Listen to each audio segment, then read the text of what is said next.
Hello, everyone, and welcome. Thank you for joining us for today's hotly anticipated Meet the Analyst webinar, Navigating the CTV Frontier, Ad Spending Trends to Watch in 2025. I'm your host, Jeremy Goldman, Senior Director of Client Briefings at eMarketer, coming to you live from our New York City headquarters. And I'm joined in studio by my colleague, Senior Analyst and world-class CTV expert, Ross Benish. Hey, Ross. Hey, Jeremy, thanks for the intro. Absolutely, it's 100% true. And before we get into that main presentation, I would like to thank Mountain for making today's webinar possible and welcome Tim Edmondson, Director of Content and Research. Hey, Tim. Hey, Jeremy. It's a pleasure to be here. Oh, thank you for joining us. I'm looking forward to your chat with Ross later. But a few things before we dive in. We're often asked in the chat about getting the slides and recording after the webinar, so we can save you some time. The answer is yes. You can feel free to sit back and enjoy the content today. You'll receive an email afterwards with all of the great information shared. And speaking of that chat, we would love for you to engage with us throughout the show to hear your thoughts on CTV advertising. Ask any burning questions you might have. Just use that chat window on the right of your screen to submit questions at any time during the presentation. We will get to as many as we can during our live Q&A later on. So with that, Ross, let's get started. All right, so we're going to talk about ad pricing, spending, and inventory. And regarding pricing, the general trend is that ad pricing is going down, especially for services that were the most expensive. Now, there's a few caveats here with this data. So this is average CPMs is what we're looking at. This is from our KPI forecast. Average can mean all sorts of things. An advertiser could be paying $10 more than this, $10 less than this. This is just the trend we're seeing. Obviously, prices are affected by the type of content that an ad appears next to, the length of an ad, who sees the ad, how much data and targeting is involved, and so on. So there's a lot of factors that influence that.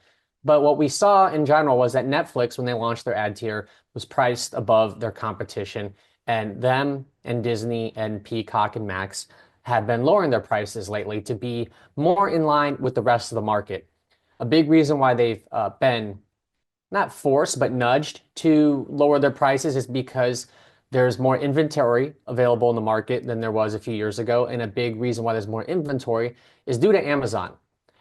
Amazon launched their ad tier in January. They made it the default for their viewers. So you went from very little advertising in Amazon Prime Video, mostly on sports, to almost everyone in Amazon Prime Video now receiving mid-rolls and pre-roll ads in their videos.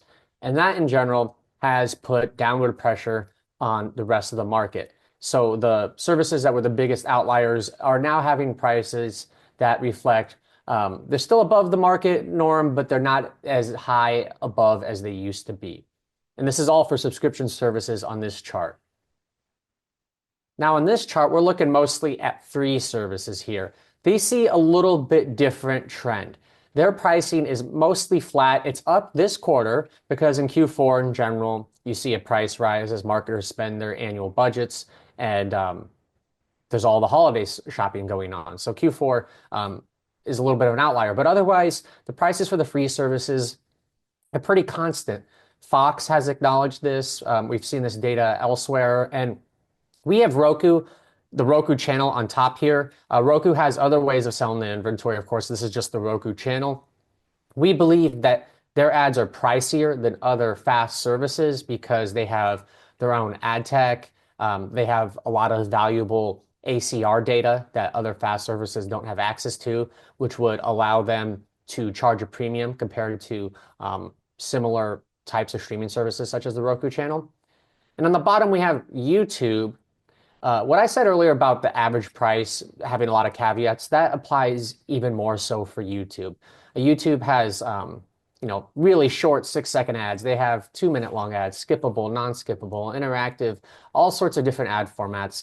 And clearly, whether someone is watching a podcast of two guys in their basement talking about football that's only viewed by about 1,000 people, they're watching that on their phone, that CPM is going to be a lot lower than like someone who's watching professionally produced television that has unskippable mid-roll inserted into it and they're watching on their TV screen. So the ways that people watch YouTube and the types of content they watch vary so much that while we may see an average CPM of $10 to $15, there's some advertisers paying half of that, and there are others paying double that. So, just take in mind there's a lot to consider with averages, but we're just trying to map out the market the best we can to allow for some comparisons here.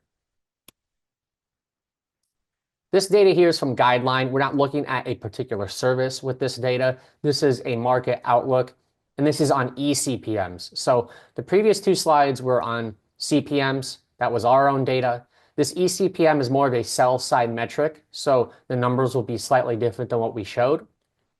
But we still see the same general trend. OTT ad prices decline slightly, and ad pricing in the rest of online video declining more significantly. And the price declines are not limited to streaming. This is a chart about linear television. This data comes from Media Dynamics. The top two lines in the chart are average CPMs for broadcast and cable and how they've changed from year to year. What we saw for the course of more than 10 years was that ad prices would rise during the upfronts, even though the audience would shrink. So that line at the bottom that's showing negative growth, or not even negative growth, just declines year over year, that is our total pay TV household forecast. That includes not just traditional TV, but also digital services like YouTube TV and Sling TV. So even when you factor them in, you still saw audience erosion of about 5% every single year. But the prices would continue to grow because advertisers were looking at the cost of reaching a large audience relatively, not absolutely. So TV, even with having big audience erosion, was still the easiest place to reach a mass number of people with the same message at the same time, getting a video ad on a big screen. But those audience erosions eventually caught up, and there's also been some content questions that have happened in the last two upfronts. So in 2023, you had the strikes from the actors and the writers. This year, there's still some uncertainty. Hollywood's been slow going to recover, and a lot of companies have cut back their content spending. And that affects upfront spending as well, because if there's less certainty or less premium programming in the fall schedule, why would advertisers want to commit upfront? They could just get whatever they're going to buy and scatter. But next year we might see a different trend. But basically, we've seen a momentary pause on the continual increase of upfront CPMs in linear, and that's coinciding with streaming CPMs declining. Now, earlier with streaming CPMs declining, I said that there's a lot more inventory. A big reason why there's more inventory is because of all these ad tiers that have popped up. This is just a timeline of recent ad tiers in the last 3 to 4 years.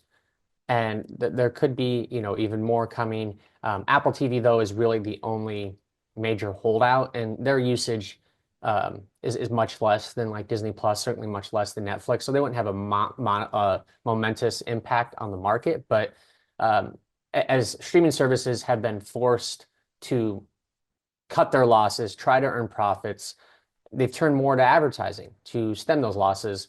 And that's what you see here. And this also doesn't even include that Peacock launched around the time that Max, back then it was known as HBO Max, launched its ad tier. So that's just additional new inventory that wasn't around in years past, which puts downward pressure on the pricing. And not only are there more ad tiers, more people are selecting ad tiers. This is looking at the growth for next year in ad-supported audience for subscription streaming services. Netflix has the highest percentage growth, but it's coming from a small base. Only between a tenth and a fifth of Netflix viewers are currently on the ad plan. That it will change, of course, but they're growing 20% because they have a lot of room to grow. On the bottom, Amazon doesn't have a lot of room to grow because they defaulted everyone into the ad plan. So you're only going to see a tepid number of people being added each year. And Ross, this data is really interesting because give or take, like advertising is a lot smaller for the average streamer, right? Like I'd say like about, is it a third or so right now, let's say? Yeah, these streaming services that we have listed here, these subscription streaming services, they're still getting a lot more revenue from people's credit cards. Like if you look at Netflix, vast majority of their revenue is coming from subscription fees. Industry-wide, it's about 2/3 subscription fees, 1/3 advertising, but the advertising share is growing. The advertising share, it has some ways to go before it'll be half, but it'll be more than a third. It could be 2/5 soon, and the share that comes from subscriptions slowly subsides. With Netflix mentioning, for instance, that like in markets where it's available, 50% of new signups were ad supported, right? So yeah, to your point, I guess we're going to keep seeing this evolution. Yep, you'll continue to see more people put on ad plans, especially where services like Netflix that have a lot of usage. They might generate more average revenue per user on an ad plan, even if the fee is lower. So they're going to continue to increase the gap between the ad-free and ad-supported price. And if it suddenly becomes $15 cheaper to be on the ad plan, you can have more people on the Encouraging ad plan. people, really Yeah, that's a interesting. way to encourage people for sure. And then the other way, the simplest way that the inventory is expanding is due to time spent increases. Americans on average per person spending about a half hour more per day streaming stuff on television screens than they were 3 years ago. And all that viewing they're doing is leading them to see more and more advertising, which is boosting the inventory significantly. And there's a higher share of that viewing happening on ad-supported tiers than used to for the reasons we went over in the previous slide. But with all that said, the amount of total television advertising time that streaming accounts for is not that great. So there's a lot to unpack with these next two charts I'm about to show you.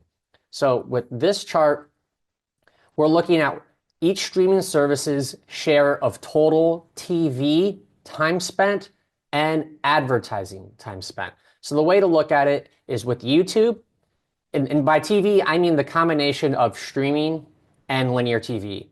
YouTube accounts for 1/10 of all time spent with linear plus CTV, but only 5% of the advertising time. And you see that across the board with a bunch of other streaming services. They'll account for a decent share in total time spent, but not that much share in advertising time spent. And this data, it does come from two companies. The gray bar comes from the Nielsen gauge. The red bars are from the score by ComScore that measures ad exposure. The biggest disconnect there is Hulu actually has more share of ad time than total time, but that's just due to differences in how Nielsen and ComScore measure Hulu. For the rest, they seem to measure them more comparably, and you just tend to see that a streaming service will have a lot of time spent, not a ton of advertising time spent, and that just highlights that the ad loads here are much lower. And this brings the point home a little more clearly. So we're breaking down the total, what we're doing here is breaking down the total amount of linear plus CTV that goes to each category. So that top that top bar is from ComScore. What it shows is that linear TV accounts for almost 90% of the amount of time people see viewing advertising on TV screens. Streaming is only about 1/10. The other two bars are from our own forecasts. And what we see is that, okay, so it's only 1/10 of the advertising time spent, but CTV is a third of the total ad spending in this area. It's a $90 billion industry, roughly, with about 60 billion going to linear, 30 billion going to CTV. CTV's share of ad spending is nearly 3 times its share of TV ad time spent. What that means is that CTV is being monetized at a much higher rate per hour of ad viewing. CTV ads are clearly more expensive. There's less of them. They reach younger people. And you got to consider that our ad spending figures factor in all the programmatic vendors. So with linear TV, almost all that revenue is going toward the TV networks and some going to MVPDs, very little going to vendors. CTV, there's a whole LUMAscape of vendors making money in this area. But you really see this story of where CTV is at in taking over television with these 3 bars. The bottom tells you, okay, so the amount of time that people spend streaming is only 10 percentage points down from the amount of time they spend watching linear TV. People are basically spending almost as much time streaming as they do watching linear TV, just in basic time spent. In ad dollars, though, TV has 2/3 of that. Why is that? That's because the top line shows TV has 90% of the advertising time spent. Linear TV is full of ads. You can't avoid ads except for on a few premium cable channels. There's 15 minutes of ads where they are available. Streaming has a lot of ad-free viewing. The ad loads are much lighter. 10 minutes is very high in streaming. Some services only have 2 minutes of ads per hour.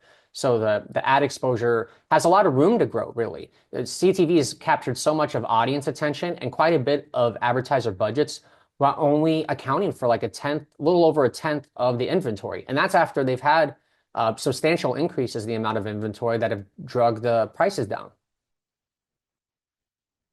Now, with linear TV, which accounts for almost 90% of ad exposure, it's highly driven by sports. It's not primarily driven by sports necessarily, but it's probably the biggest single driver, especially if you break it down by any sort of genre. This chart is from iSpot. What we're looking at is the share of national television ad inventory that goes to live sports each quarter. In the winter, like right now, it's very high. You got NFL, NHL, NBA, college football, college basketball, a lot of sports in the summer. Very little going on outside of MLB and some soccer. But sports is really what's the anchor for so much of that ad inventory that I discussed in the previous slide. But sports is also coming to streaming. And I went over some of this in a recent report on sports streaming.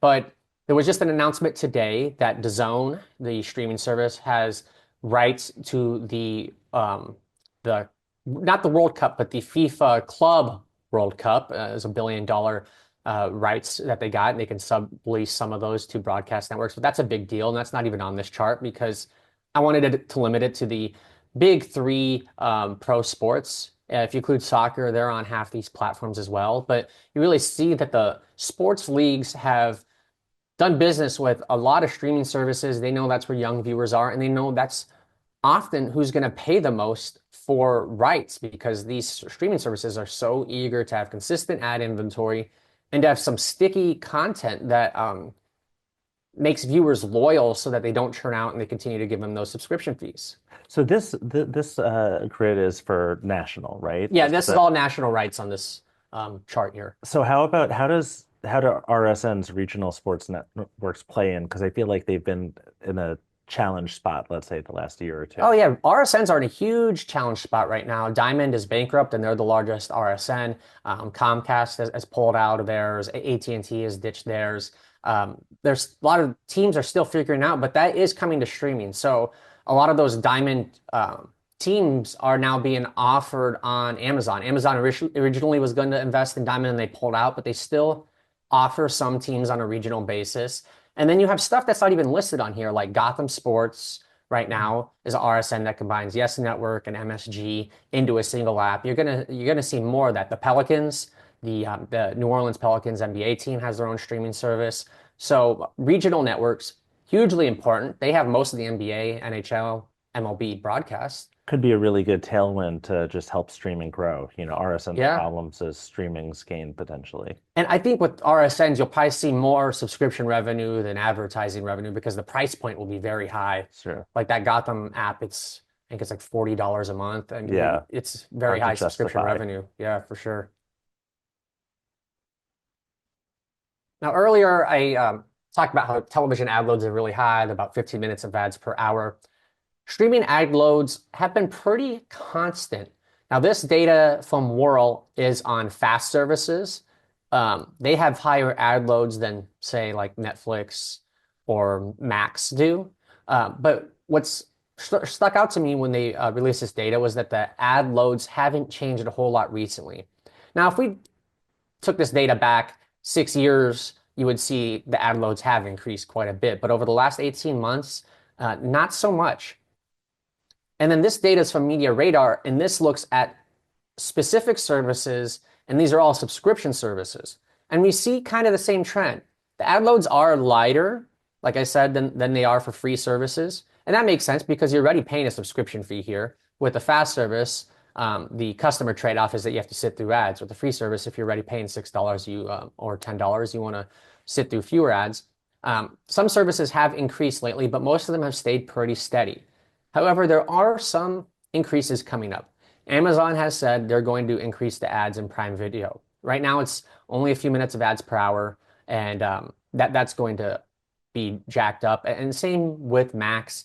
And Netflix hasn't said that's coming, but I would anticipate Netflix won't have the lowest ad load in the market forever. At some point, they'll want to juice revenues up more. And once they get that side of their business figured out a little more, the ad loads will probably climb.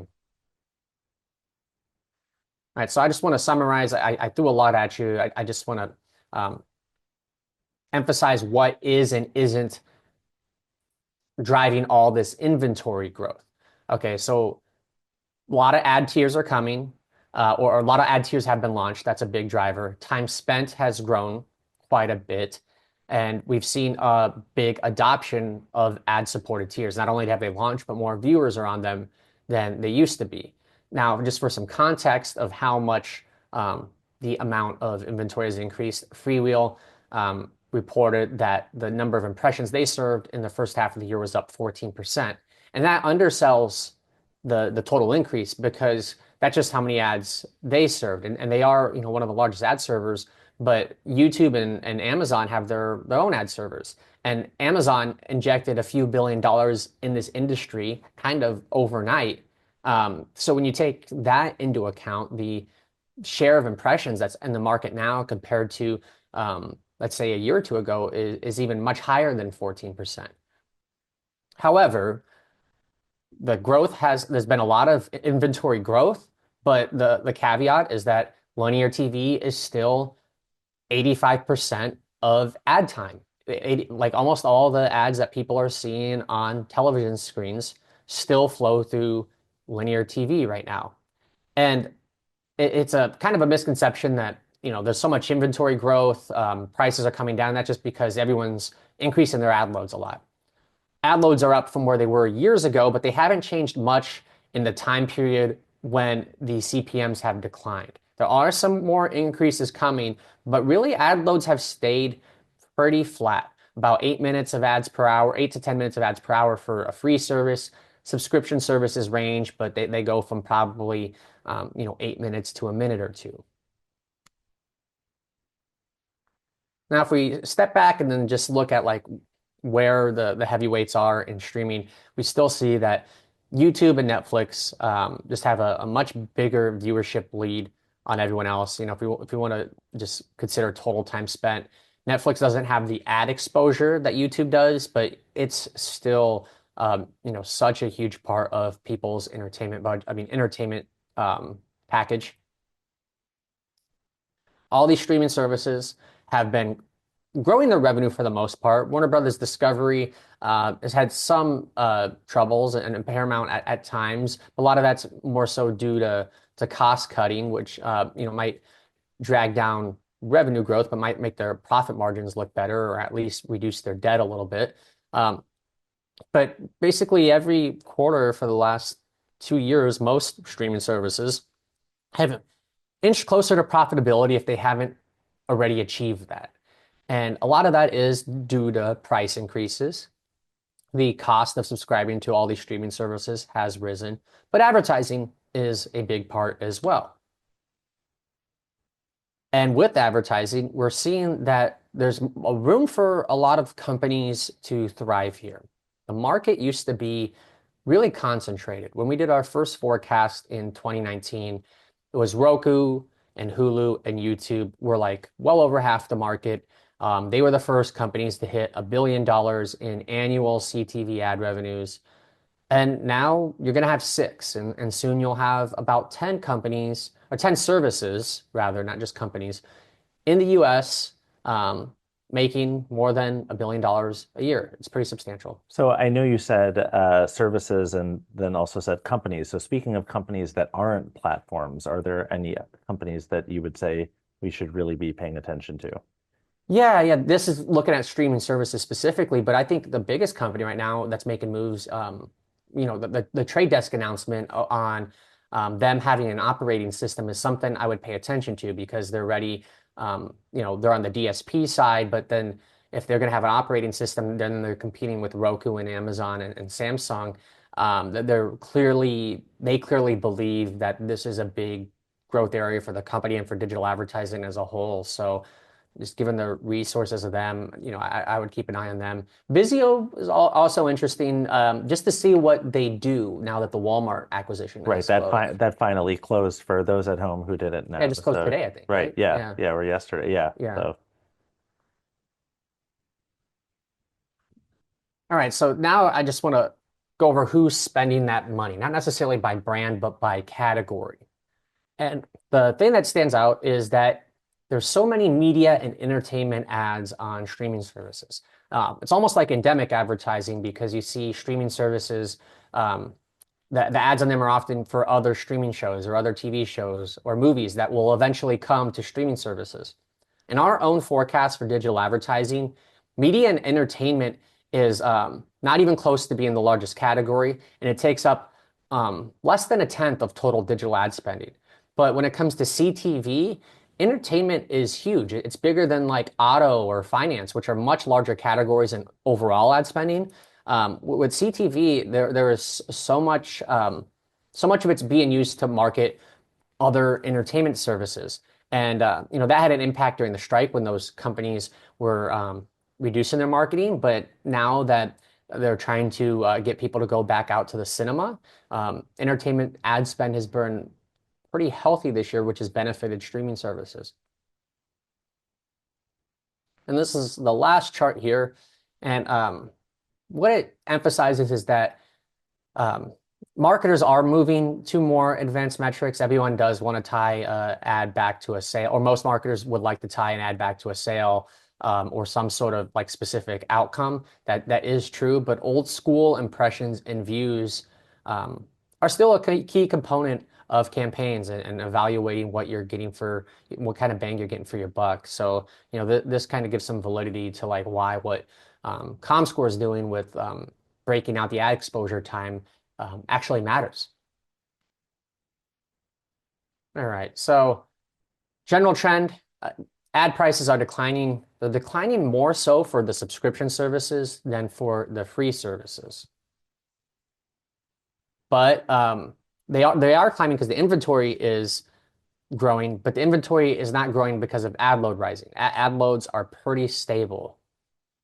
Inventory is growing for all these other reasons that we went to, such as ad tier adoption, increased number of ad tiers being out there, time spent growing, and so on.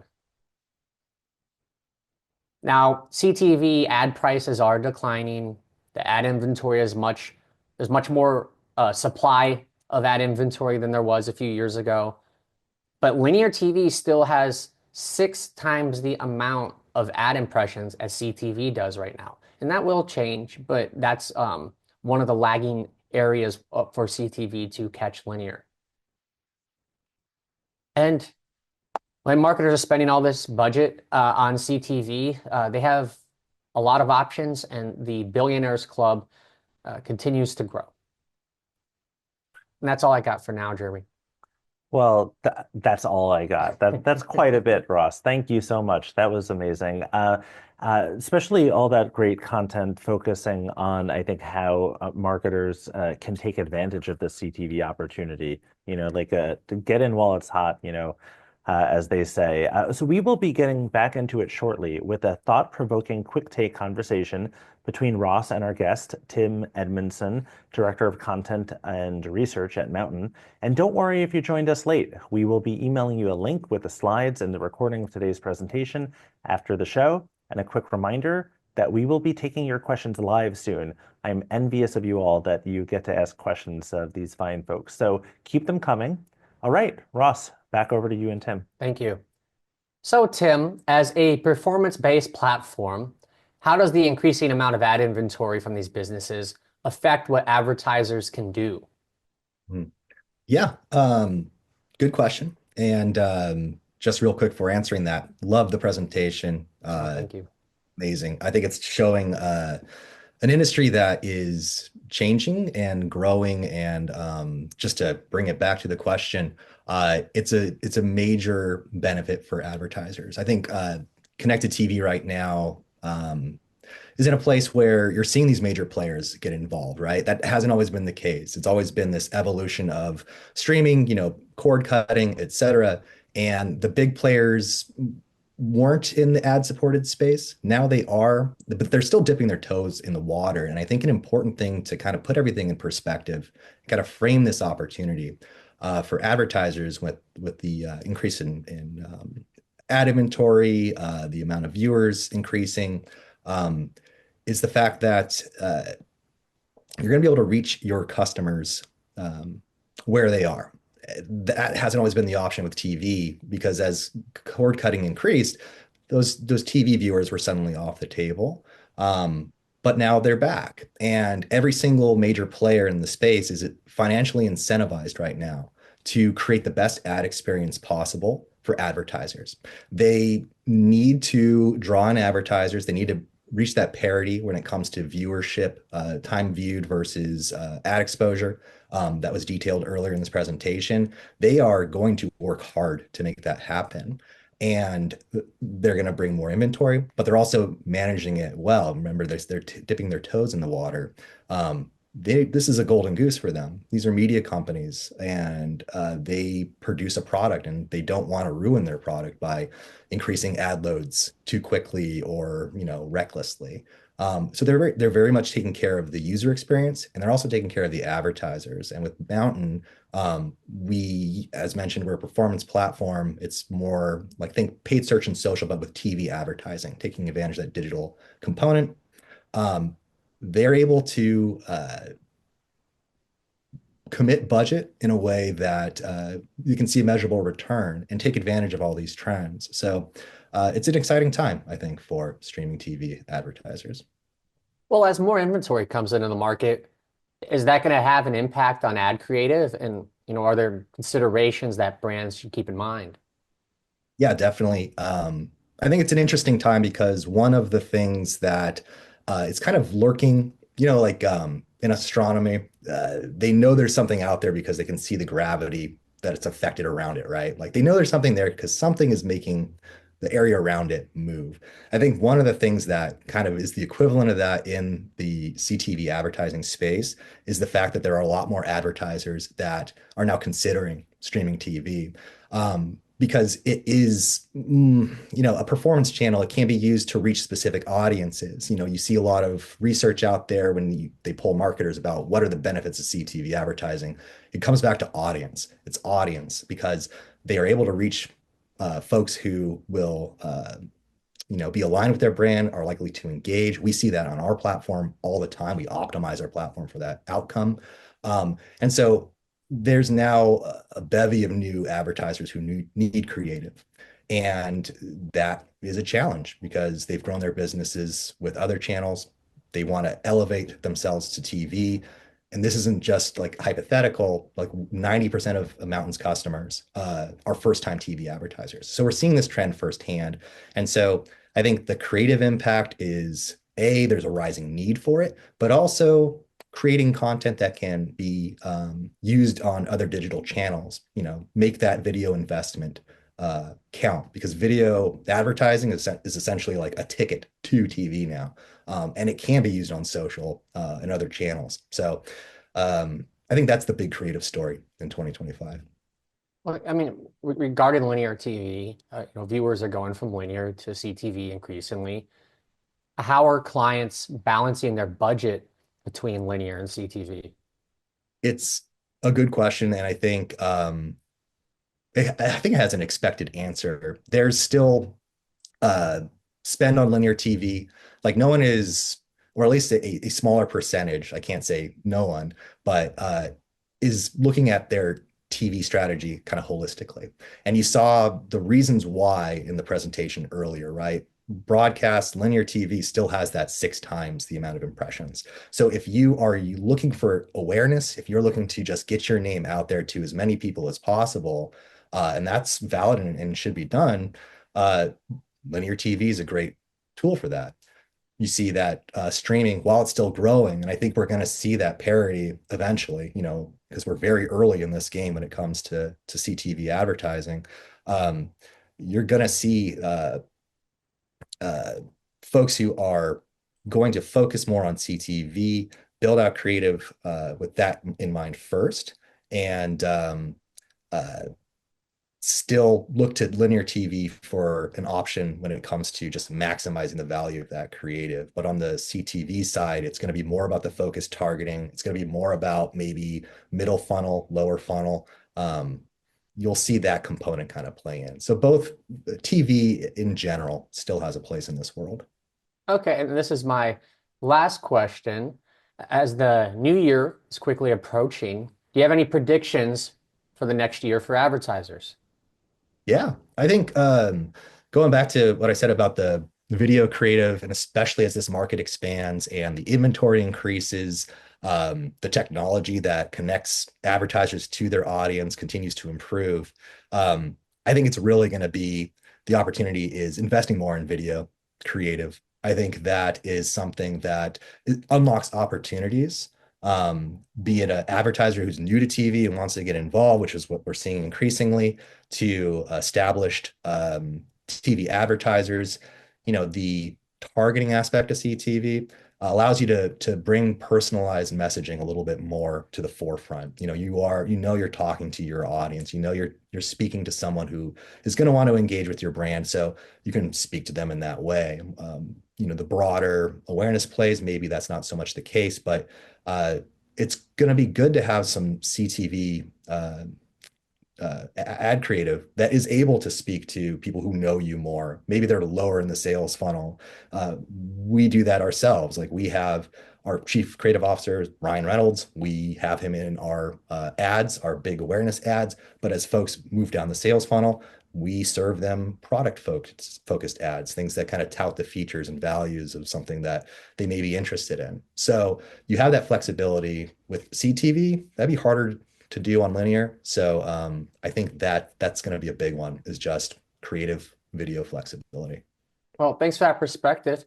And that's all we got time for this section, but we'll get it started with the audience Q&A, right, Jeremy? Absolutely. Thank you, Ross and Tim. That was great. We have received a lot of great questions, so no pressure, but let's see if we can. You guys might have to pound a Red Bull. Let's see if we can get through to as many as these as we can. One that I loved is, yeah, and Ross kind of, I think, alluded to this in his presentation. When do you anticipate streamers will expand ad break lengths to grab more share of ad spend? What will that ad break expansion do to subscriptions? I think that's a really interesting point. Well, they'll probably be doing that anytime they expand ad loads. When like when Max and Amazon say they're going to expand ad loads, I don't know if they're going to put in more breaks. They'll probably make those breaks a little longer. They'll experiment, see what works. It might even serve different types of experiences to different viewers depending on who opts out. If you're a person who stops watching after you get a lot of ad breaks, maybe you'll just see fewer ads in between. I think YouTube does a lot of that dynamic testing. As far as how it will impact subscriptions, depends how cheap the subscription is. If it's a very expensive subscription, then yeah, it probably will drive some churn. But if you're getting it on a promo for less than $5 a month, consumers will probably put up with They'll it. deal with it, Yeah. right? Yeah. Yeah, another question, and maybe Tim, this could be a good one for you to start with. As a CTV consumer, why do ad frequencies seem to always be saturated? And I've seen this myself. We're typically seeing the same ad creative multiple times, and somebody not really spacing things out and controlling for that. Yeah, that's a good question. I think frequency has always been one of the not issues, but it's definitely been a topic when it comes to CTV advertising. I myself have experienced repetitive ads from the same brands, and it's not a pleasant experience. I think that is a result of this is still, people are still figuring this out. There's so many different ad tech solutions, whether it's working directly with the streaming services or programmatic vendor, that you're going to have varying degrees of sophistication, And sometimes you will get negative user experiences born out of that. It's tough to kind of trace it back to one because, again, very fragmented space. But there's definitely someone out there not getting frequency right, which is hopefully something that will be resolved as time moves on. Another interesting question. We touched upon the upfronts. Okay, given the growth of CTV ad spending, should we expect the traditional upfront to disappear eventually? And I think maybe the answer is it hasn't disappeared yet, but it seems like it's kind of gone down in importance more recently, no? Well, yeah, the traditional television upfront is going to account for a lower percentage of total media ad spend than it used to, or lower. It's going to be less likely to be the anchor of an annual media plan. But I think it will still, advanced selling is always going to be around, whether it's in CTV or linear TV. Advertisers are always going to want to commit money in advance to get some sort of either audience guarantee or programming guarantee or just a secure inventory to make sure that it doesn't run out when they need it the most, especially if you're planning some sort of big event or big product launch down the line. And the reason why I'm optimistic that there'll always be some sort of upfront, even if the old school dog and pony show at linear TV becomes less important, is because upfront selling hasn't gone away with all the new technology we have. There's podcast upfronts, video game upfronts, Yeah. like obviously streaming, any sort of digital inventory that's out there right now is sold up front. Even digital out of home is sold up front sometimes. Yeah, I second that. I think upfronts will always have a place, and there's always going to be different purposes for media spent. I think Ross, your point about an assurance that it's going to go out is important, and also some advertisers can afford to do that. Like if you are an industry leader and you want to kind of like throw your weight around and make sure that you have the best placements, that's a way to do that versus relying in like a programmatic. So yeah, I think it will exist for many, many years to come in some form. It's a good question, actually leads into another one we have because that's upfront. It's really about securing getting some concessions. You might get better pricing, of course, out of those commitments. So somebody asks any suggestions on where to find, cheap streaming inventory. I'm sure there are some brands that are looking for those arbitrage opportunities and ways to, get their feet wet, right? Yeah, well, the free services, as we went over, they are cheaper than like a subscription service. You're going to pay more going to Netflix than you are going to Tubi or Popcorn Flix is even around, but something like that. Um, the cheapest inventory is the non-guaranteed preemptible um, stuff, but you run the risk of not getting anything. So if you buy something like that, you could get under $10 CPM, but they're giving that to you in case no one else bids higher. You might lose out and have nothing. So it depends on how much do you need that inventory. If you don't need it, if it's not that important, it's just something you'd like to have if it's cheap. That preemptible stuff is out there. Yeah. I think it's important to, when looking for that, if that's the criteria when you're out shopping for media, it's good to manage and set your expectations. That adage, you get what you pay for, sometimes does play into it. There's ways to uh, get a lower CPM by volume. For example, Mountain we work with a lot of different premium streaming networks, and we have preferred pricing. And so you're going to pay less and get a measurable return. So if that's something that matters, maybe like check the budget again, see if you got a little extra. But yeah, there's definitely affordable options out there for anyone. Tim, maybe to stay with you with this one, have you observed any trends on a local level versus national and CTV, versus linear trends? Obviously, as we're talking about cost effective, you can't, look away from the targeting opportunities with CTV. And it strikes me, especially we just had an election, certainly there were a lot of very regional campaigns, but I imagine this is the kind of thing that brands can take advantage of as well. Big time. Yeah, I think local is a big story when it comes to streaming. Kind of going back to the point about the regional sports networks, that is another, I think that's an example of there is a ton of money in this industry that is currently not in streaming, but it's going to be because you can't not have it on streaming because eventually that's just going to be how people consume, the majority of TV content. So I think that you're going to see a lot of focus on streaming in the local perspective on the advertiser front. It's about finding a solution that is going to help you reach those folks. Like you said, the more direct targeting, the geolocation, et cetera, is more sophisticated. And I think one thing to take into account is a lot of local advertisers, they do rely on those lower CPMs when it comes to that sort of thing. And so one thing I think local advertisers will benefit from is when they start to dip their toe into streaming, which we saw has a higher CPM maybe than what they're used to.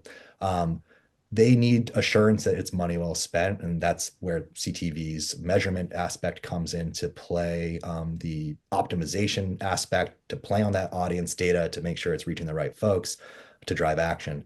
So we're going to see a big uptick in local, I think, just as a byproduct of streaming taking over TV more and more. And it should be very interesting to see play out.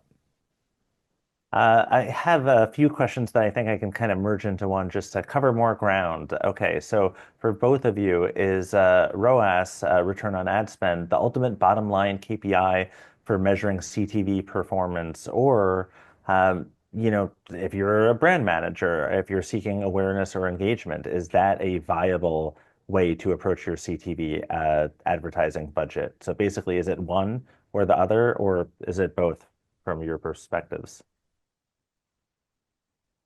Yeah, I mean, I think it's both. I think, everyone who is advertising, who is marketing a company, knows that they need to check certain boxes, and that might be like a cheap way of describing it, but more like they need to do certain things if they want to grow their business. And certain ad channels have certain strengths, and they rely on that. If you're looking for measurable return, traditionally it's been like paid social, paid search, that lower funnel activation. Linear TV has been great for awareness. I think what was great about connected TV is because going back to that targeting aspect, you're delivering a premium ad experience. Like TV advertising, you have to, I think there is an assumption, even with people who don't follow the ad industry, which is probably everyone except us on this call, they see someone on TV, they're like, oh, well, that is legit, But if you see like a weird banner ad somewhere, he doesn't have that same level of prestige, I think is fair to say. So you do get a brand lift when it comes to reaching folks on CTV, while simultaneously being able to reach folks who are going to take action. So you're raising your brand profile among people that you want to raise it among. What do you think, Ross? Tim had a good answer. I don't have a ton to add. But you're right. It's to your point, there's so many different things that you might be trying to do as an organization at different points in time, different budgets to dip into, and the affordability, relatively speaking, of CTV in relation to what it might have been, in years past, means that it opens up, to different parts of the organization. We had a question about somebody was still confused about how advertisers are measuring attribution on TV screens. Do we still need to use QR codes to track engagement, or are there better methods? And I would say clearly you don't like QR codes as much as I do, but what are your takes? Are there better ways to do it that this viewer might not know about? Yeah, I mean, it's TV advertising, especially if you're going to be using measurement, you have to be able to track that cross-device journey, and that's nothing new. This is something that social search, they will know when an ad is served, and they know when someone converts on a household device. Is built into how digital advertising functions now. And so CTV is very much the same way. At Mountain, we have something we've created. It's verified visits. Essentially, it registers when an ad is viewed on the TV screen. And if somebody visits that advertiser's website on a household device, it registers that. And if they eventually take another action, it registers that too. So it creates that connective tissue that shows like, yes, this ad was served in this household. Maybe it's a coincidence, but they visited the advertiser's website shortly thereafter. And obviously that window varies by advertiser, depending on what you're selling. But you can customize that. So yeah, you have this option available. The technology exists. It's kind of an established science, and it's available on CTV. And it helps track that customer journey from that first point of contact all the way to a sale. Ross, maybe you can talk for a second about this question. For linear TV ad spend shifting to CTV, is FAST a major beneficiary, given that it feels a little bit more like closer to linear, ads aren't, so skippable, viewers are conditioned to ads. Where do you see FAST going over the next few years? Well, fast, yeah, it is definitely a lot like linear TV. And the biggest providers are owned by TV companies. Pluto TV is a Viacom Yeah. thing originally, now Paramount. Tubi is Fox. They kind of model it after a cable TV experience, especially with all the channels that they have going. So it is a lot like that. I see the viewership growing. I don't necessarily see it becoming more innovative, but I see the viewership growing because it's free and everything else has gotten more expensive. Consumers only want to spend so much money. So the share of ad dollars going to fast will likely grow. But I don't know if the total time spent will, I don't know if they're going to take away a ton from the ad-free stuff like Netflix. One other question that we had that, again, this is a very interesting thing about TV time spent, and we can kind of look at this as linear as well as CTV, broken out between younger and older viewers. I think that one thing, obviously, that we cover at eMarketer is cord nevers, as people kind of start to pay and then just say, maybe I should not have cable in the first place. So any interesting trends either of you have seen on that front? Between cord nevers and cord. Just in terms of younger and older viewers and how they're engaging with TV media writ large. Well, younger viewers, more likely to use a second screen. We talked about this on the sports webinar. Like, they're more likely to get a lot of sports from things that aren't the broadcast. Older viewers are likely to sit there and watch 4 hours of a football game without anything else on. So but that translates to all entertainment. Yeah. And it's definitely a hot topic. It's something that we kind of keep tabs on. Obviously, we have a vested interest in that. And just kind of like inside info, like the generational questions around streaming viewership, and on our website, Mountain Research gets a ton of traffic. Like it is a big question out there that a lot of folks are looking into. Because they want to know, I think, essentially who is watching. And we've had advertisers who, their ideal audiences across the board spans older generation, younger generations. One of our advertisers is extremely successful, sells fine china. And so, I don't know a lot of folks younger than me that are really buying fine china these days, but hey, maybe. But yeah, I think it's definitely something that a lot of folks in different generations are watching. The answer is there is somebody out there watching, and I'm sure that will continue to grow across older generations as time moves on. And then maybe wrapping up, we're not going to get to everything, so I think this is a good one to end on. If I use CTV as a performance channel, will that replace my other channels like paid search and social? I mean, I'll just quickly throw in no, ask for more budget and try to supplement what you're doing. But obviously, it cannot entirely replace. I think it should really augment what you're doing everywhere else, I imagine. Yeah. 100%. I think it's never an all or nothing game. And if anything, it's helpful to have it running alongside. You want to immerse your audience with your message. Make sure the message isn't, overbearing or annoying. Obviously, that's a different conversation. But you want to meet your audience where they are. And being on search, being on social, being on TV, CTV is definitely a part of that game plan. And obviously, from our forecast, I mean, we see pretty much each one of these going up year over year and just largely robbing from Yeah. offline traditional media. So it's not like we're seeing any. Search is a juggernaut still, even if its growth rate has declined. Massive amounts of money still spent search. That's not going anywhere. Yeah. Well, you know what is going somewhere? Us, because we're going to be out of here in a second. Thank you both so much. That was really great for love all those insights that you both shared and answering all of the questions from our audience. So both of you, thank you. Thanks. Thank you. I'd also like to extend a big thank you to the team at Mountain and our eMarketer studio team, the MVPs behind the scenes who make this webinar and others possible. Let me just take a quick second to tell you what else is happening at eMarketer.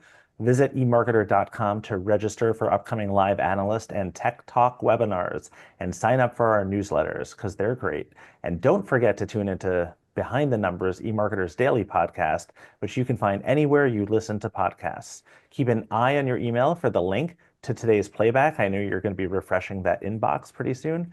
And of course, feel free to contact us if you have any other questions. Thank you for joining us and enjoy your day.